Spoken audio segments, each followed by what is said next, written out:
and welcome to the June Pranayama series.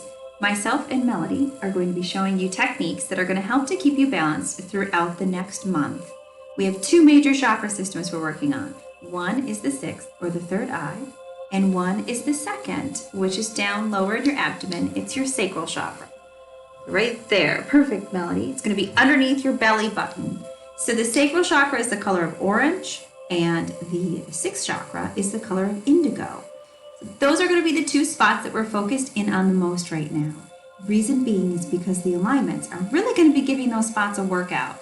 I'm going to be showing you, and Melody's going to be showing you, two separate types of breathing. They're relatively simple types of breathing, so we want to keep it as simple as possible for everybody, because it's most important that you feel the breath and feel the energy of the breath, as opposed to focus on if you're doing it appropriately and correctly. The first one is going to be a really strong breath for your third eye and your second chakra. So this breath is going to kind of encompass both. And actually, both breaths for this month are going to encompass both chakras to keep them nice and balanced. So the great thing is you can pick whichever one you'd like or whichever one you feel the most drawn to, and you can use that one to keep yourself nice and clear. So this one I like to call the 3-3-3-3 breath. Any more simple than that? No. And it's really self-explanatory. And it's one of Melody's favorites because it's easy to do and it's simple and you can do it pretty much anywhere. And it's so calming and so clearing. What you're going to do is take a breath in to the count of 3, and then you're going to retain that breath for the count of 3. And then you're going to breathe out for the count of 3, and then you're going to hold for the count of 3, and then allow yourself to release, and then start the cycle over again. What I like to do when I am taking that deep breath in the first count of 3, I picture energy coming up the front of my body. And then when I'm retaining the breath, I picture that retaining being at the crown of my head. And then when I breathe out, I picture that breath going down the spine all the way to my feet. And then the retaining at the bottom is all the way down at the bottom of my feet. Kind of creating like an egg, I would say. Like a little egg of energy. Does that make sense? Like a big egg. Like a big egg. Like a big egg of energy for you to sort of encapsulate your body into to stay nice and balanced. So Melody and I are going to show you this technique and just give you a quick demonstration of how it goes. I prefer to do this technique with my eyes closed because it enhances my ability to visualize the energy moving. And Melody can choose to do it however she wishes. If she wants to do eyes closed or eyes open, it's completely up to her. It's, again, your preference. The main thing is intention more than anything. So whatever's going to help get you into that mode, that's the mode that you should try to stay. Or you can go like this. You can try it with a one-eye technique if you'd like. But that would be a very interesting way of doing it. We're going to have to try. Maybe if we do that, it balances out one side, and then we do the other eye to balance out the other side. That's a really cool way to experiment. So by all means, experiment with it, and let your children experiment with it too. Let everyone just do whatever feels their heart's desire is drawn to. That's cool. We're going to give that one a shot later. Yeah. That's really neat. Okay. So uncrossing your legs and taking a moment to sort of just allow your breaths to balance themselves, breathing in and out. And just kind of noticing that breath in and out. Okay, now we're going to take a breath to the count of 3. We're going to breathe in. 1, 2, 3. And then hold. 1, 2, 3. Breathe out. 1, 2, 3. And then hold. 1, 2, 3. And then release. We'll do it one more cycle. Breathe in for 3. Hold for 3. Breathe out for 3. And hold for 3.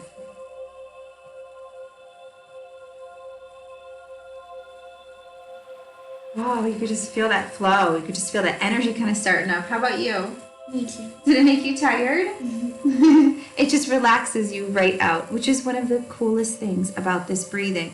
when you understand the power, when you're bringing in that pranayama, when you're bringing in that breath that crossed the oceans, that danced in the leaves of the trees, that was underneath the wings of a bird. It's the same breath as we breathe in that's all around, that has seen and been and filled that void of space of what our human eyes can't see for so long. So to bring it into our body is just really relaxing. And it can be invigorating, but it's relaxing and centering, and it's just exactly what you need. So that was cool. Great job. For this next one, I'm going to teach you something a little bit different as well. I'm going to teach you locks, which are called bandhas. They are different areas within your energy field or within your body that you can sort of constrict to help get the energy to flow as powerfully and to allow it to not trickle out as you're trying to cultivate it, as you're trying to direct it on where to go. So I am going to teach you one of the locks today, which is one of the most important ones. And that lock is down in the first chakra, and it's called the Mulabandha lock. So what you do for this chakra is, if you could take a moment to sort of just, if you're a female, you might know this well by what you were told if you did have children or anything like that, to do like a Kegel, where you tighten all of those intrinsic muscles down in the perineum, in the lower abdomen, the lower area of your body.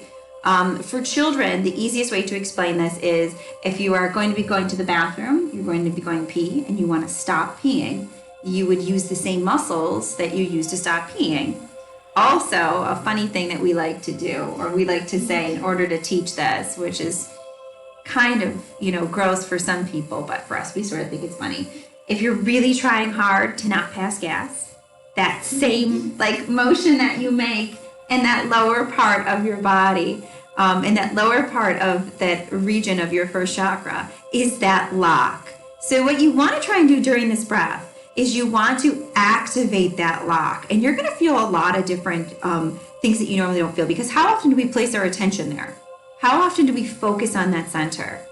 But when we do, you realize just how much energy and electricity flows through it, because you can feel it instantly on your thighs, on your back, on your lower abdomen. And it's almost like this, I would say, how would you describe it? Like an uncomfortable, tickling, you want to move, just this constricting feeling, because you're activating so much energy that usually doesn't get activated.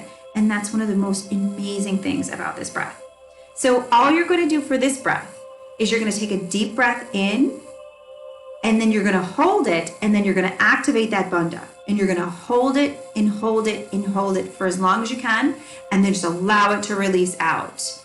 With this breath, however, in order to incorporate that sixth chakra the way we want to, I would like you to try doing it with your eyes closed and with your eyes rolled up inside behind your eyes, looking up at this center right here.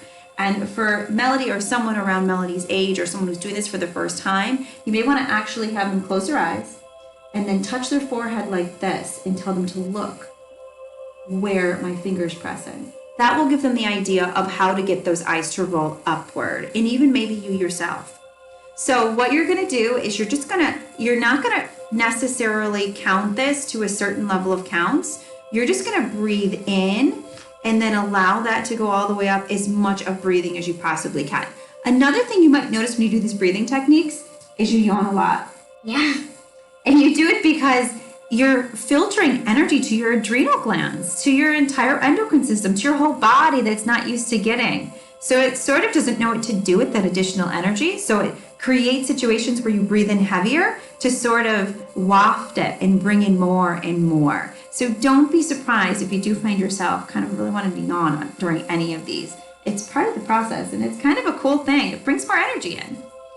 Okay, so you're going to take a deep breath, and then you're going to activate that lock, and then breathe out. And we did it the first time with our eyes open. I did, just to give you guys an idea of just activating that bandha, just activating that area.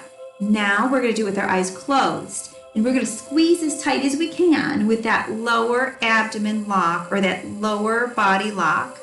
And we're going to roll our eyes up towards our sixth chakra. So ready? Take a deep breath. Activate that lock. Roll the eyes up and hold. Keep that lock activated. Hold. And release. You may have been able to hold longer.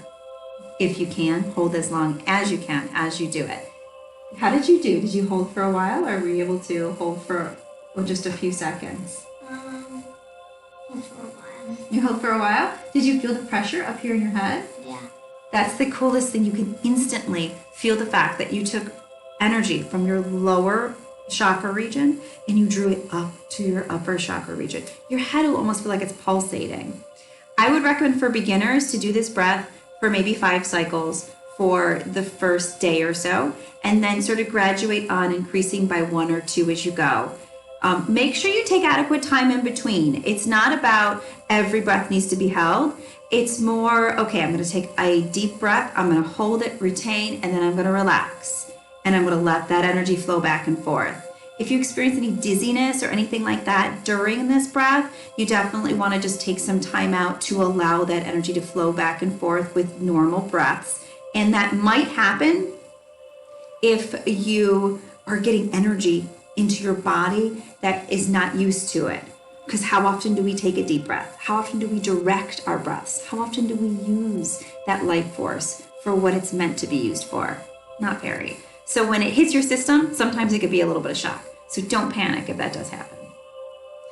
Other than that, keeping an eye out on that 2nd and 6th chakra is going to be really important for the month of June. And I think we are at a perfect spot for all of us if you utilize these breaths to stay really nice and balanced throughout this month. Thank you for joining us on this series of the AstroloYoga June breathing series. Me, myself, Jillian Grace, and Melody are so pleased to be with you on your journey of enlightenment to helping you find the spirit that is you. Keep an eye out for all of the other chapters in this series. There are so many other things that can help you, your family, your fur babies, and everyone around you to learn and grow. Have a nice month.